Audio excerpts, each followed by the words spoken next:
Hi, my name's Chris Davidson. I've just done a talk at the 20 Schemes Weekender and counting the cost of moving in. And really the points were simple. Seek training, seek advice, and once you move in, what's the cost and the challenge to your own comfort? And the importance of moving in the sense that it makes us visible, transparent, and it helps us do discipleship well.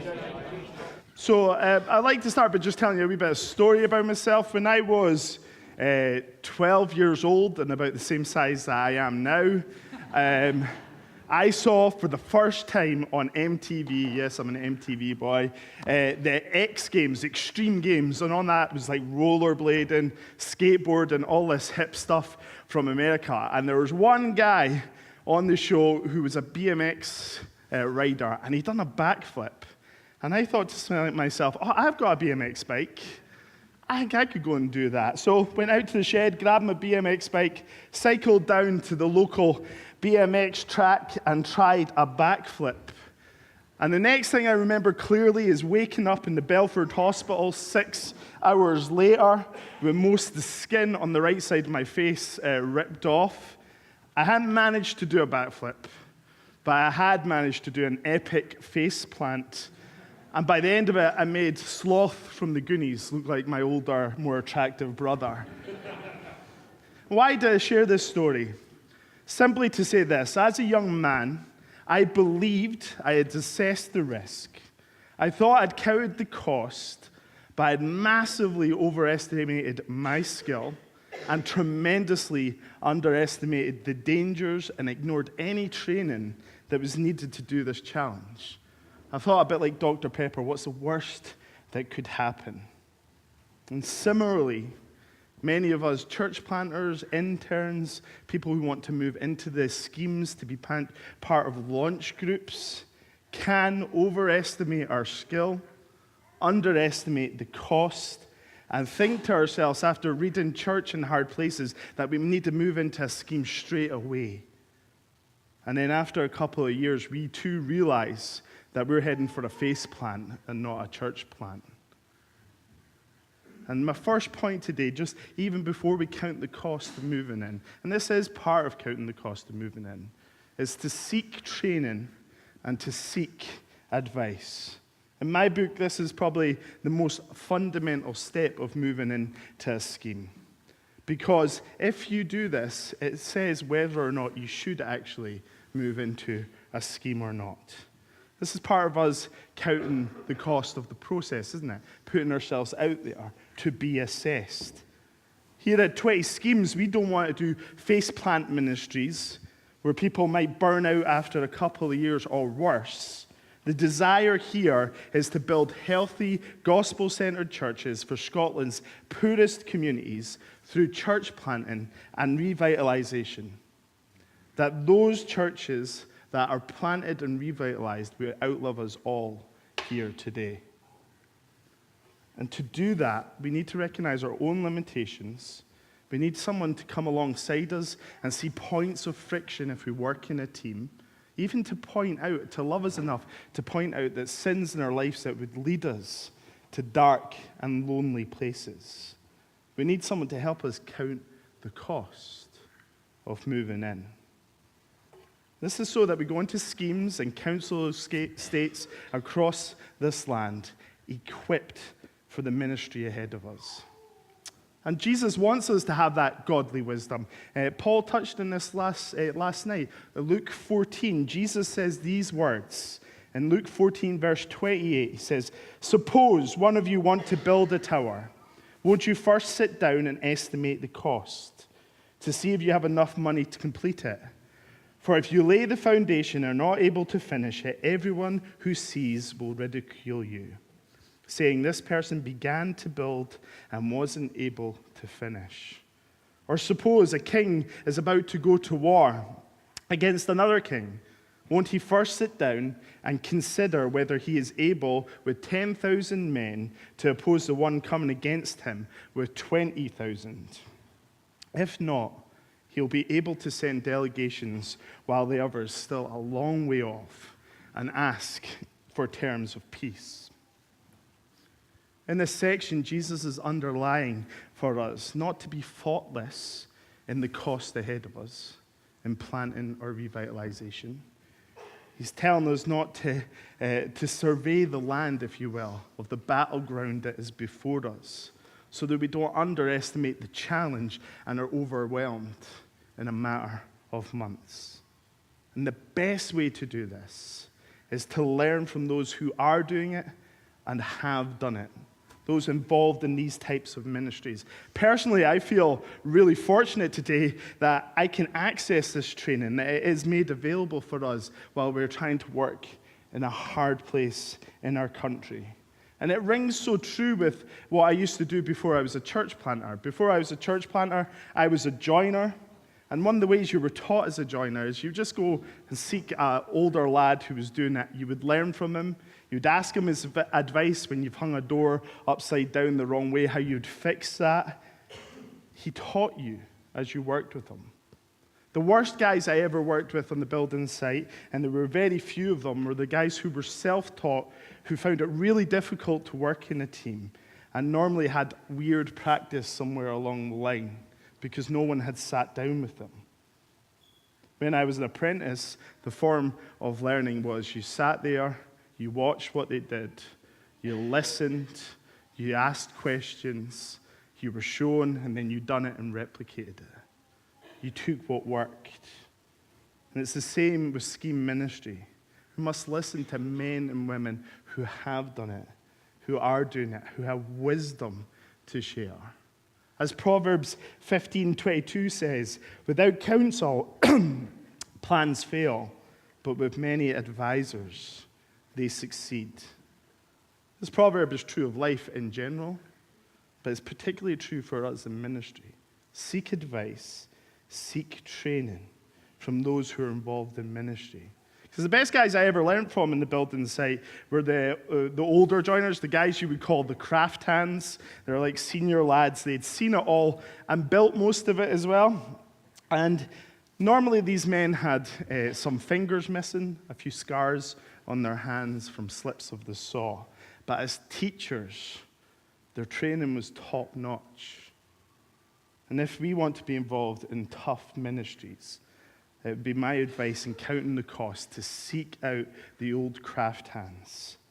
Those men and women who maybe have a few hurts in their lives as they've gone on in ministry, maybe do have a few fingers missing, but have so much to teach us, so much that we can learn from. Take time to join with them for months or years before you jump into ministry yourself. And this can be part of counting the cost. Why? Because it forces us to slow down.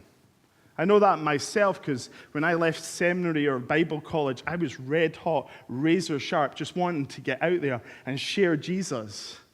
But the danger is if you don't have the skill to back that up, you'll cut people and you'll burn people just in your excitement to get going. So we need to seek training. As Proverbs 1 verse 5 says, let the wise hear and increase in learning, and the one who understands obtain guidance. So important words, because sometimes in our contexts there isn't a second chance. Sometimes we need people to train to see how we bring the gospel in to people's lives. That's why at 20 Schemes we put such an emphasis on training and meeting together. It's not about controlling each plant. It's not about everyone becoming a mini maze, but it's about us being wise, thought through for the cause of Christ as we endeavor to bring the light of the gospel to Scotland's schemes. So I'm personally quite thankful that I sought training and sought advice, and I was able to receive it from the old craft hands. But it doesn't mean we don't get hurt, like Paul said last night. It doesn't mean that we're bulletproof or Teflon people. But it means that we have people around us who understand the pains of ministry and who, at our low points, can speak into our lives. We need to count the cost of seeking godly advice and godly training. And then when you've done that, I suppose it is probably time to move into a scheme after you've sought this advice, sought this training. And moving into a council estate or a scheme shouldn't be such a big issue, but personally I've found that this is the area where I get most pushback from people. Since we started the Merkinch Free Church at the start of the year, we've managed to gather a core of 6 people, but I've met with 12 other people who want to come and join the group. And all of them, without fail, have left because I have asked them to move into the scheme. And our vision in Merkinch is to be a local church for local people with a local leadership. We ripped that off a few people. It sounds good, but that's our desire. So what do you have to be then? You have to be local, if that's part of our vision. And the majority of these Christians I have asked to be local, then they leave. And they're lovely people, and I'm sure they're godly people. But there's one thing that I'm beginning to learn, that is they're comfortable people. And I can only speak to my context here, but I'm beginning to realize how comfort has been weaponized by the devil to make God's people forget or ignore passages like Paul pulled out for us yesterday. Passages like Luke 14:26, which challenges this comfortable Christianity. It says, "If anyone comes to me and does not hate father and mother, wife and child, brother and sister, yes, even his own life, such a person cannot be my disciple." These are Jesus' words, and they're about the cost of following Jesus. And as we read these words, they make me feel uncomfortable, I have to say. It's a challenge to me every time. It challenges my comfort because I love comfort. I too, in some way, has swallowed this lie that is propagated by the devil in the West, that comfort is what we should seek above all things. I love that I can go on my smart TV, go on Now TV, and binge watch a whole series without having to leave the sofa. I love that I can open the Just Eat app and order food, and within 40 minutes, it's at my door. I love that comfort. The only issue is waiting for the 40 minutes, isn't it? Comfort has been weaponized to make Christians inactive, disengaged, apathetic, and not willing to be involved in a challenge or conflict. And maybe I'm just like sharing my sin with all you guys here today. Maybe I'm totally alone in this, and this is a really uncomfortable place. But comfort is never far away from my heart issue for me. I remember when Mez called me about the opportunity of the church plant in the Merkinch, and my mind instantly went, like just within a second, I wonder if there's a nice house with this. I wonder what the schools are like in the area, if like me and my wife have children. Instantly, my mind went to my own comfort, which shines the light on the heart issue, doesn't it? What I'm really saying is the real challenge to me when I was thinking that, am I really willing to give up a nice house, a nice car, a nice area for Christ? Philip Henry, an old Christian writer, once said these wise words to anyone thinking about ministry: can you embrace Christ with his cross? And what old Phil's question here points to is, can we see our Savior, but also the cost of that salvation? The pain and the depth that Jesus went to redeem us so that we may have life in him and life to the fullest.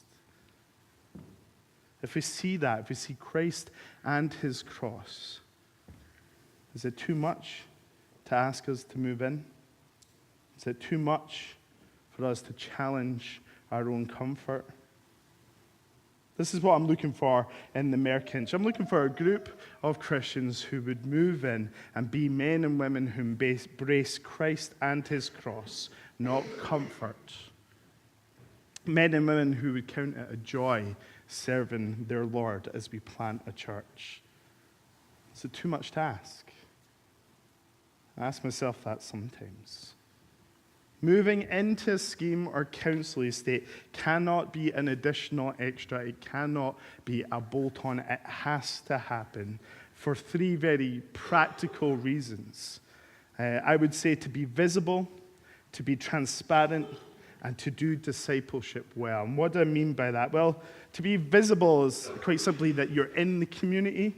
And this is one of the most undervalued elements of moving into a scheme. It blew my mind one day, and I can't remember who said it in a church planters meeting, about conversations they had as they walked around their scheme walking their dog. How that was having an impact.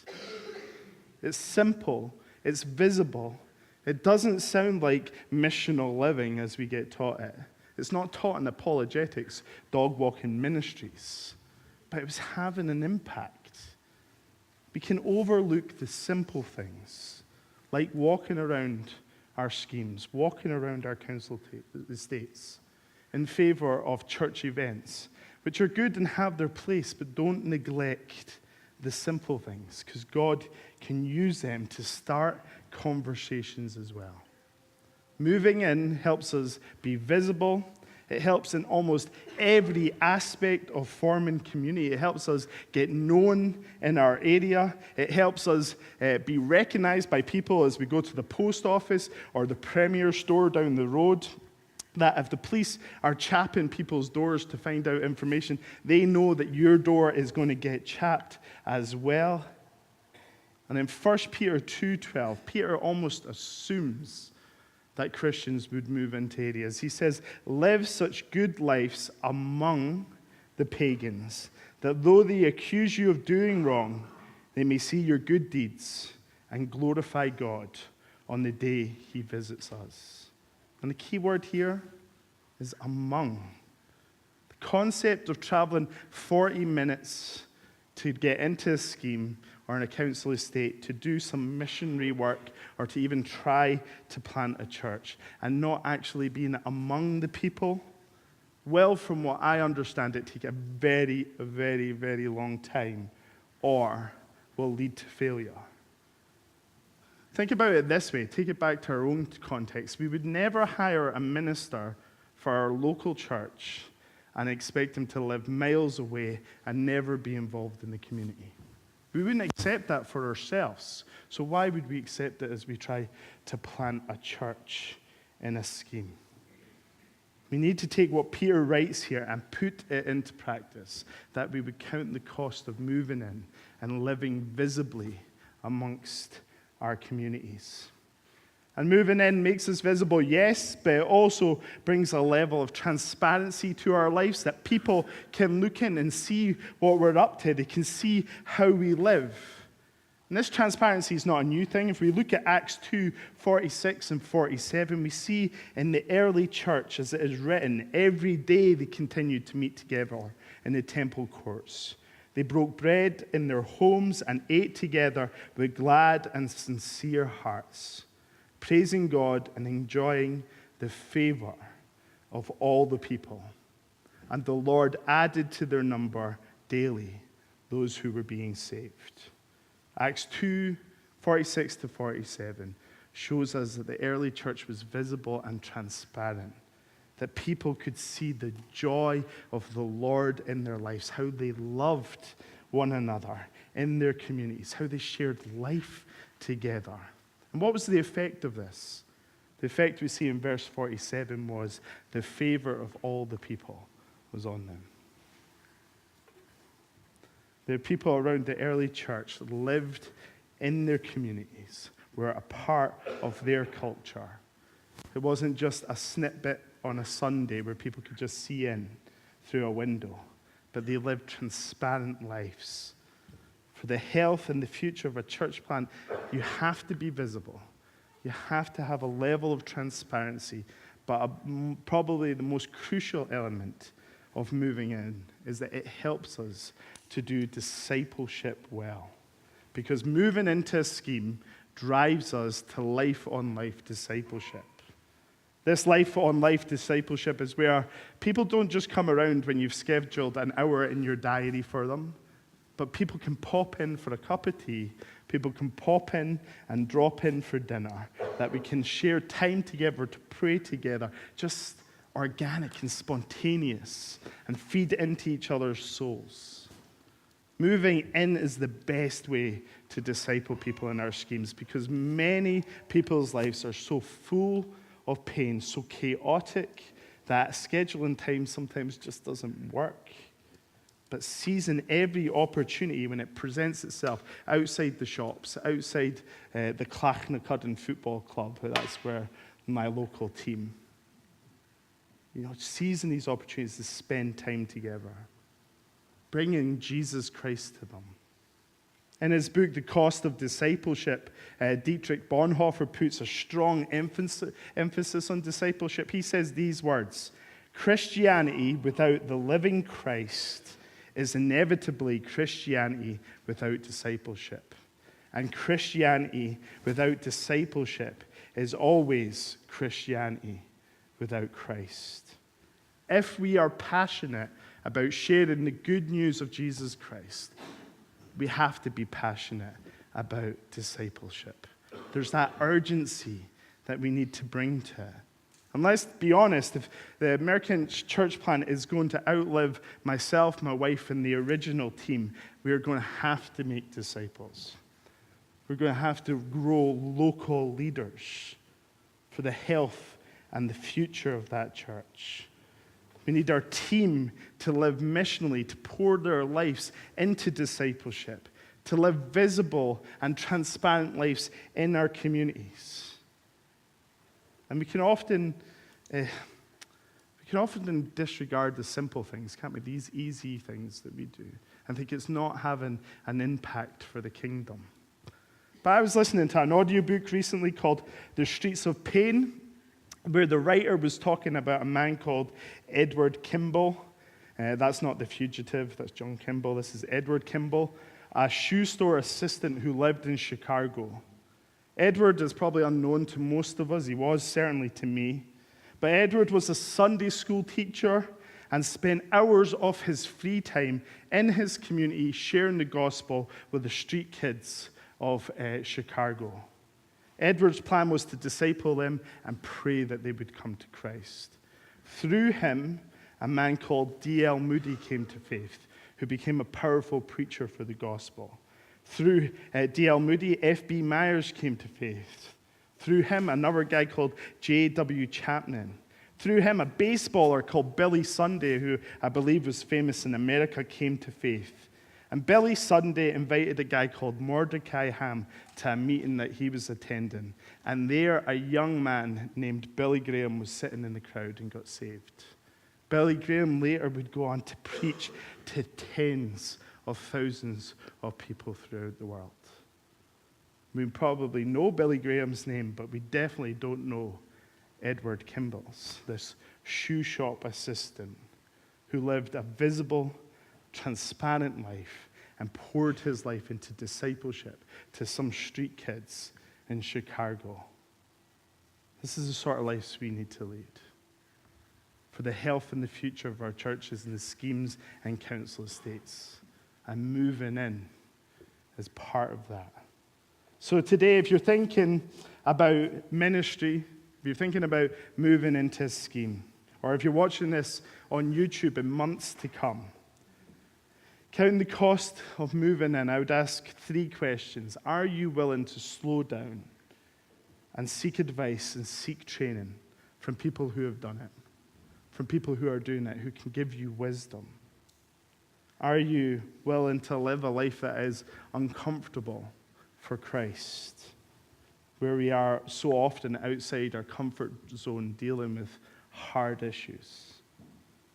Are we willing to live visible, transparent lives and pour our all in all into discipleship? These are the baseline questions of counting the cost of moving in, but they are the first steps. So let me introduce who's up on the stage. So Andy Constable, co-pastor at Niddry Community Church. Is this for me? All right. You're fine, I'll let you up. Lauren, who was in Barlanark, now living in Shotts, but part of the Bingham church planting team. Tasha, born, raised, saved, discipled, now working in Niddry Community Church as youth worker. Yep. and then gorgeous Chris on the end. So, Andy, why don't you tell us a little bit about your story in terms of moving in, just briefly, and then lead into a question that says, totally agree with what Chris said and understand how you do that when you plant a church. How can you convince members of an existing church to move into an estate or a revitalization area?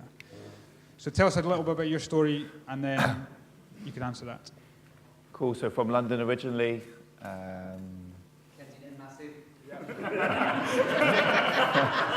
Middle class, massive. From a very poor area in London, very poor family. And then I moved up to Scotland to study, Edinburgh University, did 4 years, did my undergrad there. And then I met a little man called Mez, and started to worship and attend here for a few months. And then Mez said, why don't you come and be an intern here at Niddrie? So I agreed, and actually moved in with Mez and his family for 6 months while I was engaged.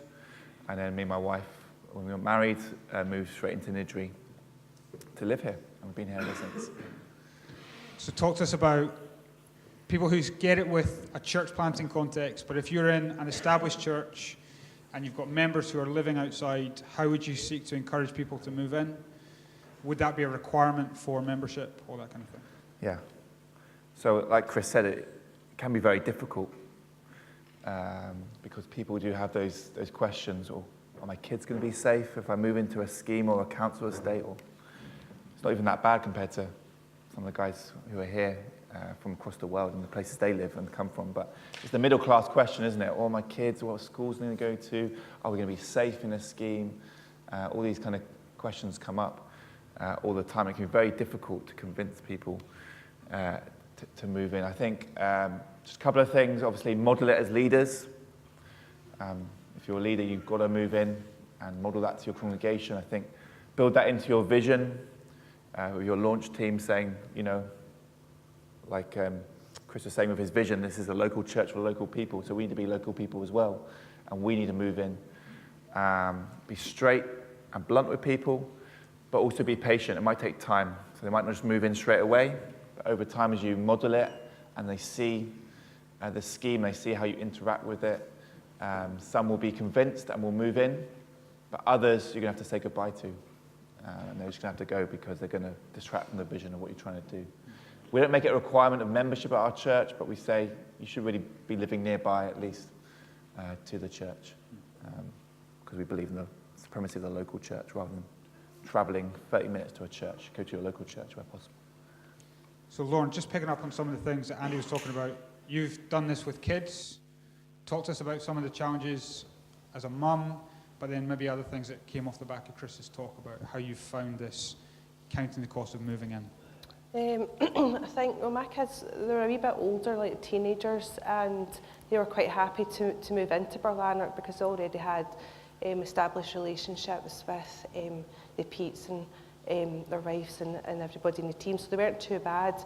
They were quite happy to move in, but I think when they started to see the stark reality of, well, it can be brutal living in a scheme, and yeah, like my daughter witnessed violence, and she witnessed like between two women, and a man punching a woman, and that really hit her hard, and that's been a learning curve for her. But also to see kids act like that as well, so that's been difficult for them. But they've been maturing over the years as well, and I think they've seen the witness and the ministry that the guys do there, the way the guys have opened their house and the way they take on other people are maybe needing the sort of like discipleship or whatever. They've seen that through the Petes, and then they've understood why me and Tommy are doing it, and they're growing with us along with it, and yeah, they're accepting of it. Tasha, you moved into the scheme when you came out the womb. So this comes from a different perspective for you, but how have you found it, someone from Niddrie kind of accepting an outsider like Andy Constable? We haven't. No, I'm kidding. You haven't? Yeah, okay. Next have. question. But talk to us about that as someone coming from the other perspective.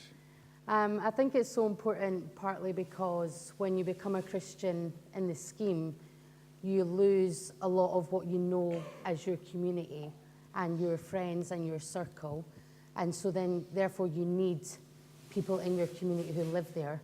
And so it doesn't work if the people who become your new family live 20 minutes away. So then if something happens, you need to wait for them to be there. So they need to be there physically because they're your new community, they're your new family. And so it's great having people on your doorstep who are your new circle type thing. Chris, a question's come in regarding the pressures to start a service early. And you've felt that, haven't you, in terms of people from above or within the team to push on and just start a Sunday gathering, start a service. Yeah. How does this come into the kind of counting the cost of moving in thing, and what's the interplay between those two things? Yeah, we got asked that question in week 3 of trying to gather a launch group. What date are you launching? And the minute you even try and set a date, you then have to manage expectations, because if you don't meet it, it flattens the team. Do you know what I mean? Like, oh, we're there, but we're not. The pressure for that is consistent and constant, because like I said, counting the cost of moving in is we want to run. We want to get going. We want to kind of fit into a more comfortable church rhythm. So part of that is always pulling back and assessing where we are, seeing how we would run things. Because if we launch too early, man, it'll probably crush me first, and then the team after that, as you try and keep up with everything. But whereas if you take time to mature, to kind of get your running legs on, then launching, it just comes like a breeze. You know what I mean? You've had a lot of pushback there, haven't you? Yeah, we've had a lot. Like, one of the biggest pushbacks we get is if we start a Sunday service, people will just magically come in. Like, that'll be our mission. But that didn't work in the past, so it wouldn't work now. What works is life-on-life discipleship. You know, being more organic that way. I've just got a text from Ian Williamson. This is for Chris. What is the cost of wearing lycra on a scheme? Painful. And then one from Pete Stewart. How many curries a week do you need to eat to truly count the cost? This is a little insight into the kind of maturity level of the church planters. Andy, tell us something about the story of Nidri, just in terms of pre-mez, post-mez, in terms of trust within the community, like Tash has been talking about, and the importance of people moving in that had in the story of this church in the last kind of 15 years. Yeah, so I wasn't here pre-mez, but obviously I've heard the stories. So pre-mez coming and revitalising the work. We had about 30 members from Charlotte Chapel come to revitalise the work, and they built this big building as well. But what happened was everyone lived outside of the community, no one lived inside of it. And they thought by having a Sunday service, like Chris is saying, and a midweek Bible study, or prayer meeting on a Wednesday, people would just flock in, hear the gospel and respond. But that wasn't what happened. Instead, we got bricks and rocks thrown through the windows, youth workers' cars smashed up, threats against the people. I think Tasha was probably one of them, threatening people outside the door. Is that right? Sorry. Because there was no trust built between those who were coming in and those who already lived in the community, because what you're going to understand about a scheme is that people have been there for generations, and so very suspicious of outsiders. And so when Mez came on board, we're going to revitalise the work. The first thing he did is move him and his wife and 2 kids into the community, and then he began to insist that those who worked with him also lived in the community as well. And over time, that built up trust between people in the community. They began to accept Mez, his family, and the work that we're doing here. We get kids outside, the usual stuff, but nothing like it was before.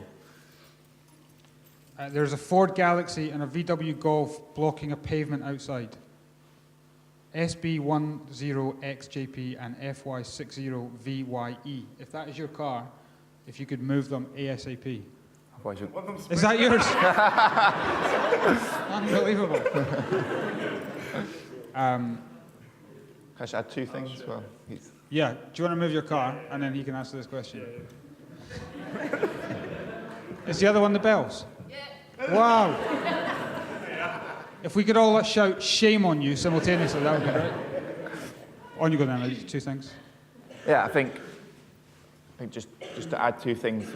One, we've got to, in Christianity in the UK particularly, we've got to buck this trend of comfort being our idol.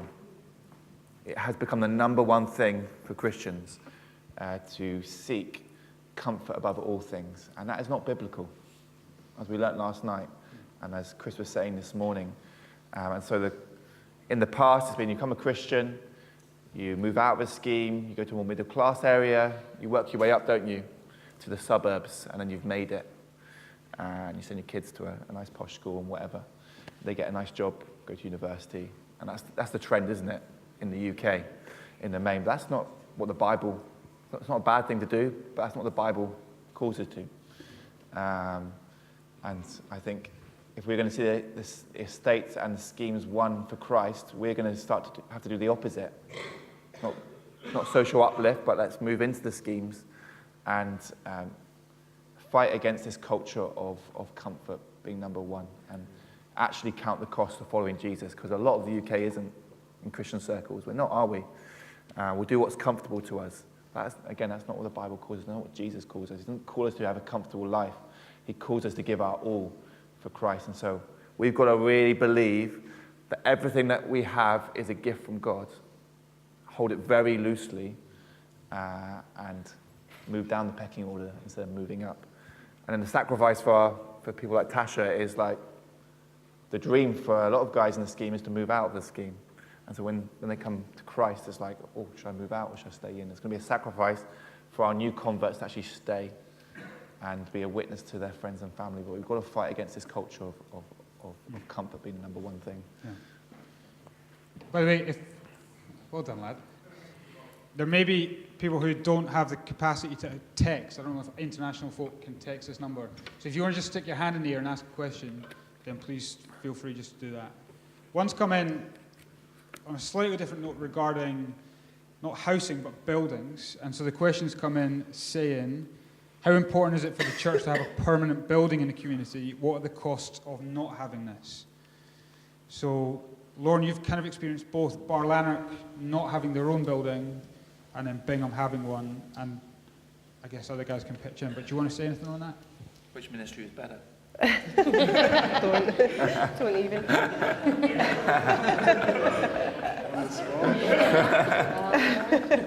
Which leader's better?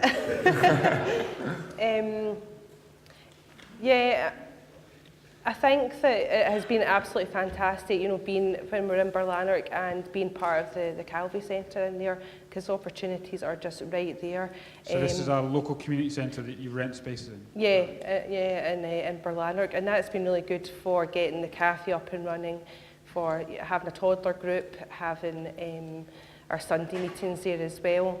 So that has been good, but because it is a community centre, there's also been restrictions as well. And some people in the committee might not like what we've been doing there. So that does have its difficulties. And also, if you want to have an event, you just don't have the same kind of freedom to open up the building because it might clash with other things in the community, and that can jeopardise relationship. And then, obviously, being in Bingham is great because we can just sort of do what we want when we want, and people in the community see that as a hub, so it's definitely got its benefits in having your own place. Chris, benefits and curses of having a building? Well, we were very fortunate. Our mother church, the Free North, had a building in the community, so we inherited that, and it is great. It's such as what I was saying about a hub for the community. We can use it as that. Problems is that, as soon as you have a building, there's the costs of running that building. So we're so early that we're getting those costs straight away. Like we've got a leak in the roof. Our iron blew up this week. Just general maintenance in the building becomes part of your time to look after, to be a good steward of it. But it is definitely very helpful within our context. to be able to say, like, just let's meet here. So we're starting like a free cafe in our building next Tuesday. So, we wouldn't be able to do that if we didn't have a premises. So it is very helpful. Yeah. So we're in Gracemount, just up the road. We were using a local community centre, which we had kind of very cheap use of all the time. And we used that for years. Everything that we did ran out of that building, apart from our Sunday gatherings. And as of March, 2 ceilings fell in, and the council have basically said they're not going to invest to get the repairs done, so it's been shut down. So we've gone from using a building 6 days a week to having nothing, which has been, you put a positive slight on it as a pastor or a planter to try and help your people along. Oh, this is great. It pushes us back into the community and takes us out, meet people where they are, and sends us back on mission. This is a really positive thing. It's not. But, oh yeah. Now, everything I said there is true in some respects, but particularly on a scheme, to have a building where people can come to any time of day is really useful. To have a neutral venue that's not your house is really useful. To have a space where people know that you are, and if they need you, they can meet you there. I think anything that runs out of a house is more likely to be seen as cultish, whereas an established church building that Granny was taking me to Sunday school to, or my mum was kind of got married in, or whatever, just has an ownership in the community that you can't create in a short period of time. And so, which is why part of 20 schemes, we would prefer to revitalize an old church than plant a new one, just because of the kind of cachet that even just a church building, even if it was a liberal dead church, the building has an ownership from the community itself. And so that would be our priority. So in Gracemount, it's been a pain. We trust the Lord knows what he's doing. He's been really good to us. But we miss not having a building. So, let me crack on. What would you say to single people who want to move into the schemes but can't afford to rent a house? Come and live with me.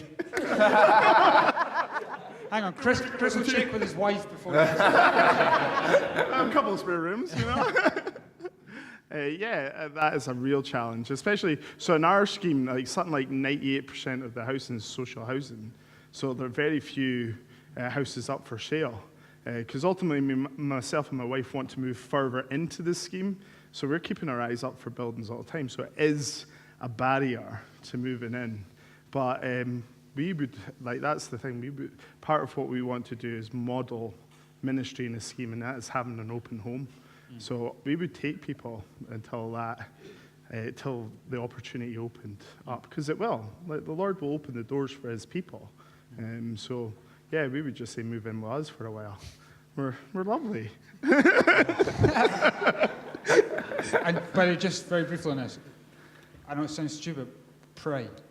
So in Gracemount, we have been, how many houses we've prayed for, and the Lord has provided way more than we could ever ask or imagine. So the Selways, the Fens, our house, other people that we were praying hope, almost against hope, but the Lord has provided. So don't underestimate the importance of that.